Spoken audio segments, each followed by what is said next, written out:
Rice, Kaiso rice to be specific, is the main culinary affair of Butaleja district. The small-scale growing of the small-grained rice, locally known as Kaiso, for food and for business, is the livelihood of this district. Rice is eaten for breakfast, lunch, and supper. For more than 40 years now, almost the entire breadth of Doho, Nakwasi, and Luoba wetlands has been covered in rows of rice. And yet, Butaleja remains among the poorest districts in Uganda.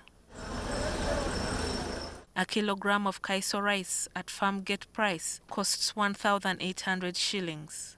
A retailer will pay 1,900 shillings for the same kilogram, meaning a trader only gets 100 shilling profit on every kilogram of rice sold.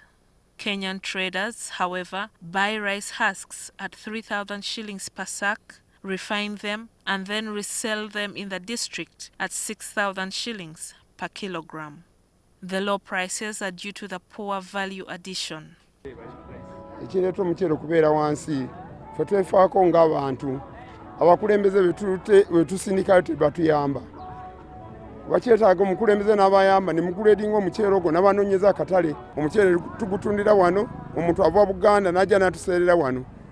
When you look at our rice currently, it does not compete with the rice which is imported from Tanzania. Why? For them, they do grading, they do the packing, the branding. For us here, we don't do any of that. Those who can afford to pour the harvested rice on tarpaulins and then hang it out to dry. Traders like Peter Haduhulu place the tarpaulins on the main street in the town. Cars and motorcycles drive over it. Poorer families, though, dry their rice on the bare ground, and this affects the quality of the rice. Ekifo kitono kale tubeera wano nga tukola ki twenyigirizawo tutyo nga tuteeka wansi kale n'obeerawo ng'oyagala okufuna ssente naye nga tofuna tetulina abantu abatusobola okutukwatirira oba batuyingize mu mabanka we gatyo tufune ssente egitugasa. However, while rice growing offers a livelihood, it comes at a high environmental cost. Michael Higenyi Bori, the incoming LC5 chairperson, plans to rejuvenate the district's wetland management plan to curb environmental degradation. One of the projects that we want to encourage our people to resort to is fish farming as another measure to help us reduce that big pressure. In the near future, transporting rice from Butaleja to Tororo and Kenya may prove to be difficult, since the bridge straddling the shortest route is now in dire need of repairs. Namulo Bridge, which straddles River Manafwa, lies between Himuntu and Mazimasa sub-counties.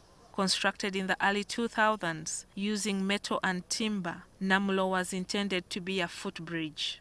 However, today, trailers carrying tons of rice pass on this frail bridge. It appears that the materials that were used, especially the timber, was not of good quality. Usually after some time, maybe a period of about 6 months, the timber breaks, and it also takes a lot of time, a long time before we get people to work on it. Ebituli ebyo ng'omwana ayitamu n'omuntu omukulu ng'asobola okuyitamu. Bayitangamu ne bagwamu olw'okuba nti abantu baawano bamanyi okuwuga nga babuga ne babajjamu. 2 weeks ago, the district appealed to the Uganda National Roads Authority, or UNRA branch in Tororo district, for help. UNRA repaired the bridge using more timber. Ugandan rice has the real potential to transform the livelihoods of the farmers in Butaleja. Currently, Uganda is the biggest exporter of rice to South Sudan, taking close to 32,000 metric tons. For lack of a better word, one would call this an international bridge. Trucks and trailers from Kenya and from Uganda to Kenya pass here. But the sorry state of Namulo Bridge poses a high risk to the truckers and the residents. Gillian Nantume at Namulo Bridge in Butaleja district.